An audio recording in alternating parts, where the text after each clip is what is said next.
Good morning, students. Welcome back to our English online teaching class. Now, let's begin with the second part of the chapter The 100 Dresses. That is The 100 Dresses Part 2, chapter number 6. In the previous video lecture, in chapter number 5, The 100 Dresses 1, I concluded with the content that Miss Masson announced the result. Among the boys, Jack Boggles had won, and among the girls was Wanda. She asked the students to give her a special applause, though she was not present to enjoy it. She had submitted 100 sketches, and every sketch was worth winning the best prize. Now, I will start with my video with the detailed summary of the lesson, The 100 Dresses Part 2. Kindly listen carefully. While the class was going on, there came a note from the principal's office for Miss Masson. She was troubled to read it. Then she asked the class to pay attention. She was looking tense. She read a letter from Vanda's father. It gave the information about Vanda's leaving the school since they had shifted to a big city. The note also had an indirect complaint. It said no one would make fun of her name and call her Pollack, because there would be many funny names and foreigners like her in a big city. The note also had an indirect. The whole class was troubled at Vanda's leaving the school, but Maddie could not focus herself in studies. She felt that it was as bad as what Peggy had done. It was worse. She was thinking if something could be done. She wanted to tell Wanda that she had never meant to hurt her feelings. She looked at Peggy, but she did not look up. She decided that she must do something and find Wanda Petronsky. She might be still there at her old house. She thought that Peggy would go with her and they would tell Wanda that she had won the contest. They would say that she was smart and the 100 dresses she designed were beautiful. Now, school was over in the afternoon. Both Peggy and Maddie hurried up towards the Bogins Heights. On the way, Peggy told that she had never had called her a foreigner or made fun of her name. Maddie spoke nothing on the way.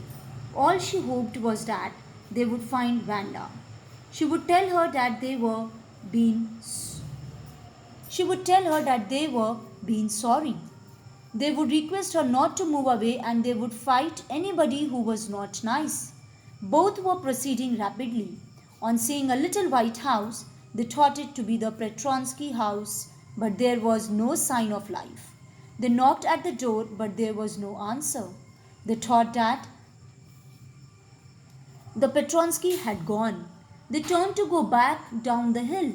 Peggy told that they had gone and nothing could be done. But Maddie wondered if anything could be done.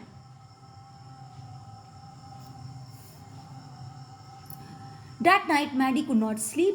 She thought about Wanda and the little house she lived in. She also thought of her 100 pictures made and all lined up in the classroom. As she was unable to sleep, she sat up in the bed and started thinking. After long, she took an important decision. She was never going to stand up and say anything to anyone again. If she heard anyone treated unkindly because of her strange name, she would speak up.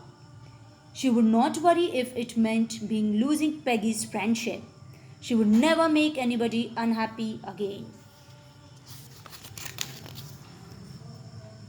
On Saturday, both Maddie and Peggy wrote a friendly letter to Wanda telling her about the contest and that she had won.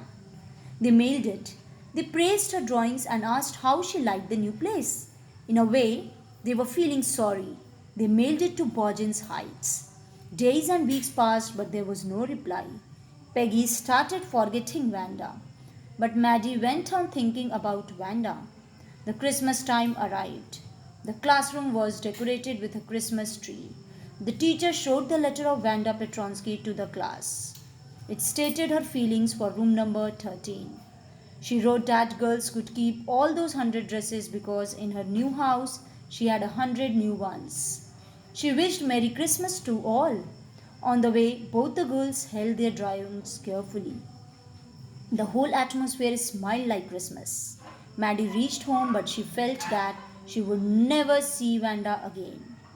After arriving home, Maddie pinned her drawings at the torn places in the pink flowered wallpaper in the bedroom.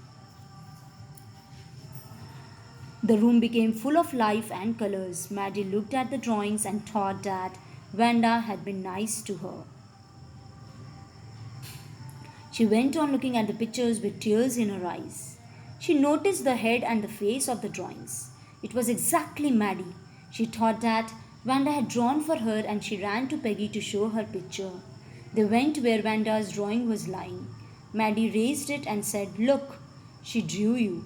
Peggy said, "She must have liked us." Hearing these words, tears came for Maddie.